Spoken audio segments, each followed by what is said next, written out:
देखो भी, जो आज की जो हमारी टाइप रहेगी वो रहेगी इस फॉर्मूला बेस, जैसे a+b+ab डिवाइड बाई 100।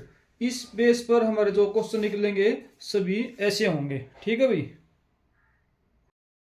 क्वेश्चन देखो भाई, किसी संख्या को पहले 10% तथा बाद में 20% बढ़ा दिया जाता है तो कुल बढ़त ज्ञात कीजिए।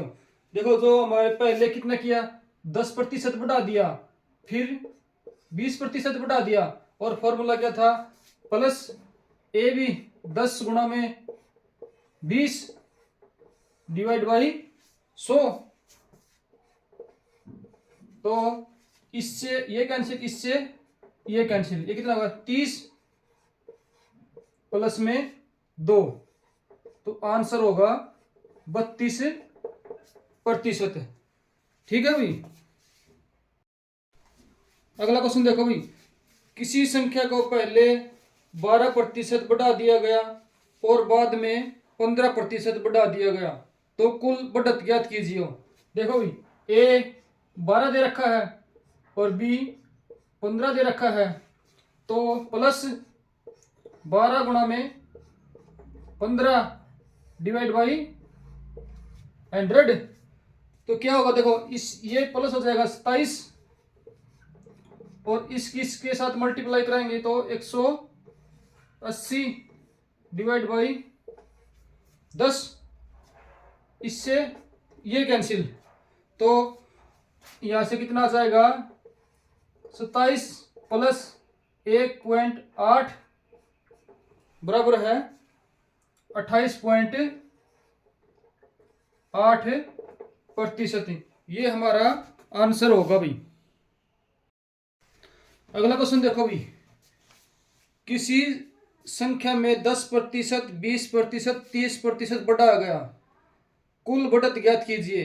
देखो, 3 संख्या दे रखी हैं, तो पहले किसी 2 का निकाल लेंगे, उसके बाद जो 2 का आएगा उसको तीसरी से निकाल लेंगे। ठीक है, तो पहले क्या करेंगे, 10% दे रखा है और 20 दे रखा है, 10 गुणा में 20 डिवाइड बाई 100, यहां से हो जाएगा 30, और यहां से कितना जाएगा 2, यह आ जाएगा हमारा 32%। अगला जो दे रखा है 32 प्लस 30 प्लस 32 गुणा में 30 डिवाइड बाई 100, इसको सोल्व करेंगे। देखो, यहां से कितना जाएगा 62, और इसको सोल्व करेंगे, यह आ जाएगा, इससे ये कैंसिल 9.6,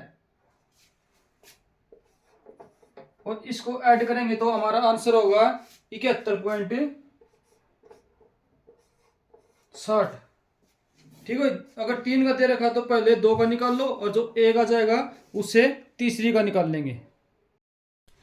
अगला क्वेश्चन देखो भाई, किसी व्यक्ति के वेतन से पहले 10% वृद्धि की गई, बाद में 20% घटाया गया, तो उसका वेतन कितना प्रतिशत कम हुआ।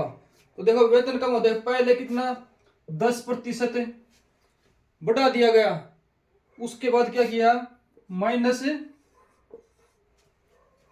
20 कर दिया गया, तो यहां से देखो माइनस, यहां अगर प्लस करेंगे तो देखो 10, और यहां पर -20। ठीक है, अब क्या होगा, इसमें देखो, इससे ये कैंसिल, इससे ये कैंसिल, इससे ये, यहां से कितना आएगा -10 और -2, ये होगा -12, यानी कि -12 नहीं, इसको आंसर होगा हमारा 12% घटाया जाए तो उसका वेतन सेम होगा। अगला क्वेश्चन देखो भाई, किसी संख्या को 3 बार क्रमशः 10%, 20%, 30% कम किया गया तो कुल कमी ज्ञात कीजिए। -10 किया है, -20 प्लस -10 गुणा में -20, और यहां से 100। ठीक है भाई, क्या होगा देखो, इससे ये कैंसिल, इससे ये, और ये होगा -30, माइनस माइनस प्लस कितना होगा, -28%। -28 तो ये, और 30 और दे रखा है, तो -28% -30 प्लस -28 गुणा में -30। ठीक है भाई, इसको सोल्व करेंगे तो क्या होगा हमारा, -58 और माइनस माइनस प्लस, प्लस के आएंगे हमारे पास यहां से 8.40, और इसको इससे माइनस करेंगे तो हमारा आंसर होगा -49.6%। तो कितने प्रतिशत की कमी होगी, 49.6% की कमी हो जाएगी। अगला क्वेश्चन देखो भाई, किसी वस्तु का मूल्य k% बढ़ा दिया जाता है तथा अब इसे k% घटा दिया जाता है। अगर वर्तमान मूल्य p/100 हो तो आरंभिक मूल्य क्या था।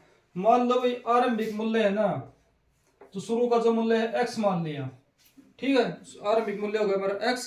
तो क्या करेंगे देखो, x गुणा में क्या कह रहा है, k% बढ़ा दिया गया, ठीक है। फिर क्या कह रहा है, k% घटा दिया गया, और इतना कुछ करने के बाद जो आंसर आता है हमारा, जो वो आता है p/100। अब इसको निकाल लो भाई, सोल्व करो, इससे ये कैंसिल, और ये आ जाएगा x 100 की पावर 2 माइनस k की पावर 2 डिवाइड बाई 100, और बराबर में p। 100 उस साइड चला जाएगा तो x की वैल्यू क्या हो जाएगी, x बराबर है 100p और 100 की पावर 2 माइनस k की पावर 2। ये फार्मूला होता है भाई, a की पावर 2 माइनस b की पावर 2 है, तो उसको हम a plus b a minus b लिख सकते हैं। तो उसी तरह देखो a b, तो ये ऐसे लिख लिया हमने, ठीक है। अगला क्वेश्चन हमारा क्या है, देखो भाई, किसी वस्तु के मूल्य में r% की वृद्धि की गई, बाद में बढ़े हुए मूल्य में r% की कमी की। यदि वस्तु का अंतिम मूल्य 1 रुपये हो तो आरंभ में मूल्य क्या था। वही भी बिल्कुल सेम सवाल है पिछले की तरह।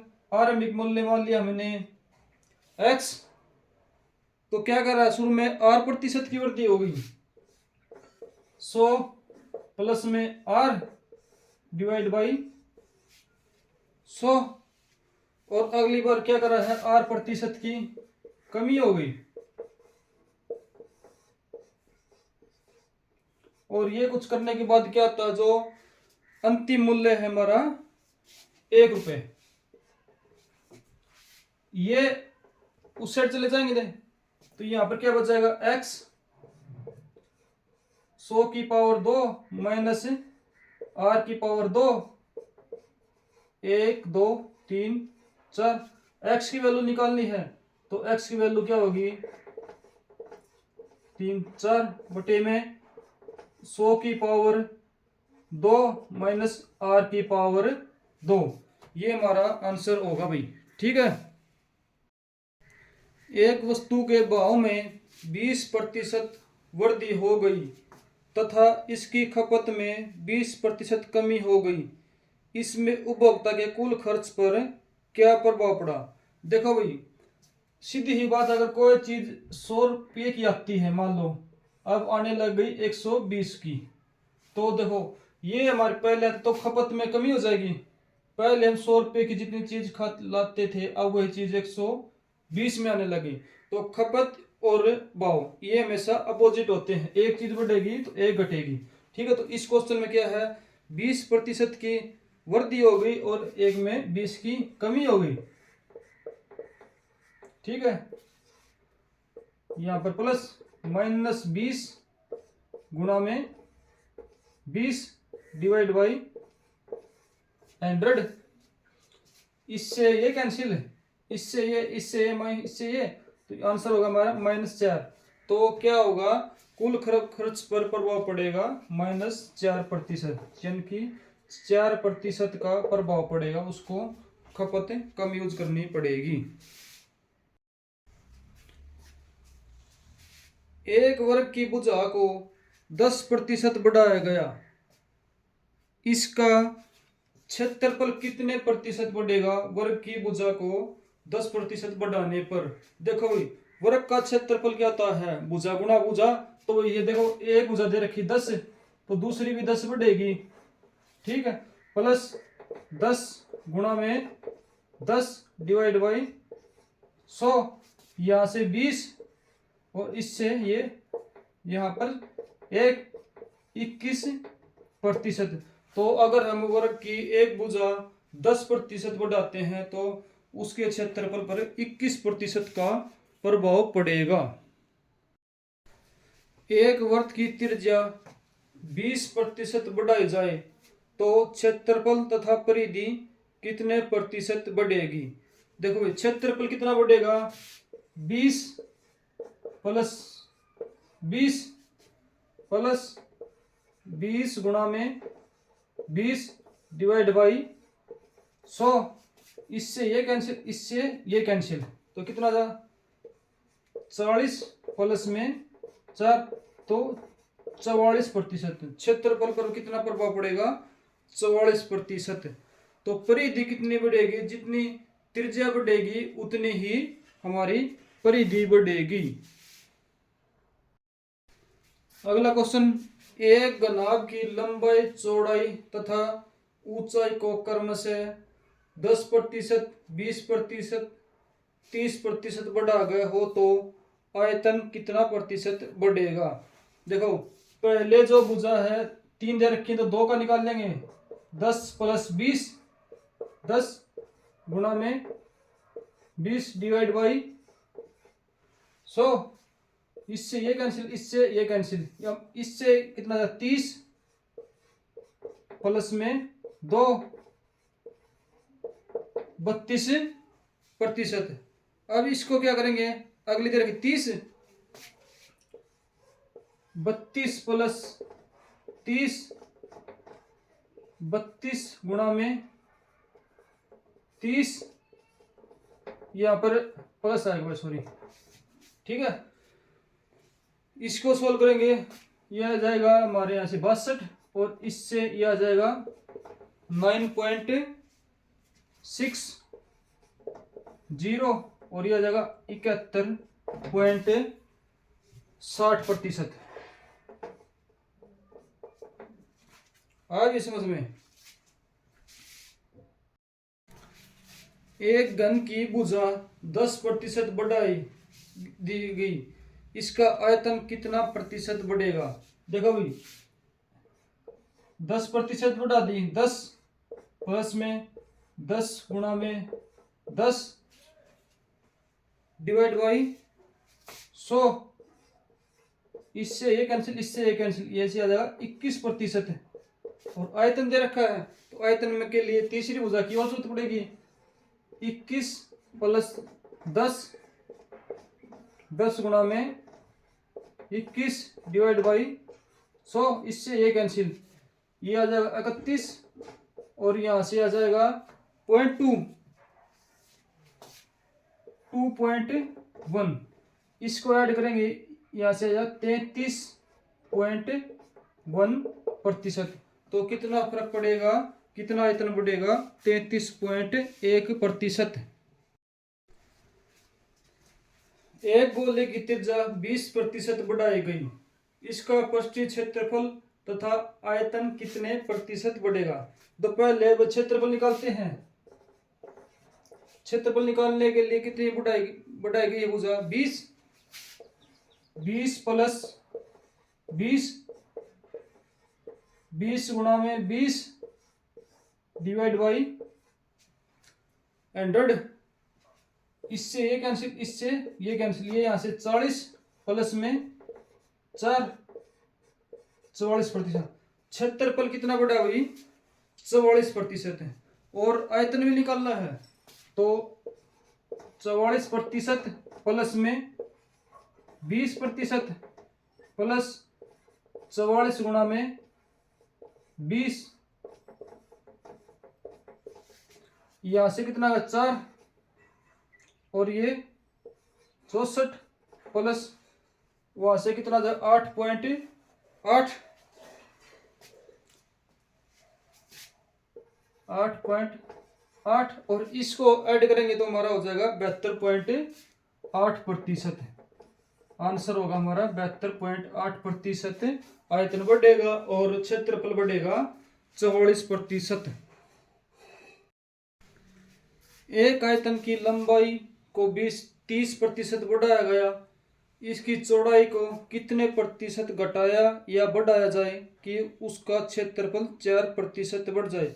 अब की बार देखो भी, उसने पहले से ही बोल रखा है क्षेत्रफल 4% बढ़ जाए। तो एक क्षेत्र दे रखा है, एक संख्या दे रखी है 30 और वृत्त दे रखी है, इसकी चौड़ाई दे रखी है, मान लेते हैं b प्लस 30 गुणा में b डिवाइड बाई 100। इसको अगर इससे निकालें तो इतना जाएगा -26 b प्लस इससे ये कैंसिल, यहां पर कितना आ जाएगा 0.3 b -26 और b प्लस 0.3 b करेंगे तो कितना आ जाएगा 1.3 b की वैल्यू निकालेंगे, b बराबर है ये इस साइड आ जाएगा -26 13 और ये ऊपर 10, इससे ये कैंसिल, तो b की वैल्यू कितनी आ जाएगी -20। यानी कि अगर हम इसकी लंबाई को -20% घटा दें तो जो आंसर होगा हमारा क्षेत्रफल इसका 4% बढ़ जाएगा। एक वस्तु के भाव में 20% की वृद्धि हो गई, एक गृहिणी अपनी खपत में कितने प्रतिशत कम कर ले कि उसके कुल खर्च में 2% की वृद्धि हो। देखो भाई, पहले से दे रखी 2% की वृद्धि हो और भाव कितना बढ़ गया 20%। खपत मान लेते हैं x प्लस 20 गुणा में x डिवाइड बाई 100। इससे ये कैंसिल, इस साइड आएगा अगर ये कितना हो जाएगा 18 x plus 0.2x minus 18 1.2x। x की वैल्यू निकालेंगे, x बराबर है 18/12 गुणा में 10। x की वैल्यू होगी हमारी 6 18 और 6 दूनी 12 और ये 5 -15 हमारा 15% की कमी करनी पड़ेगी।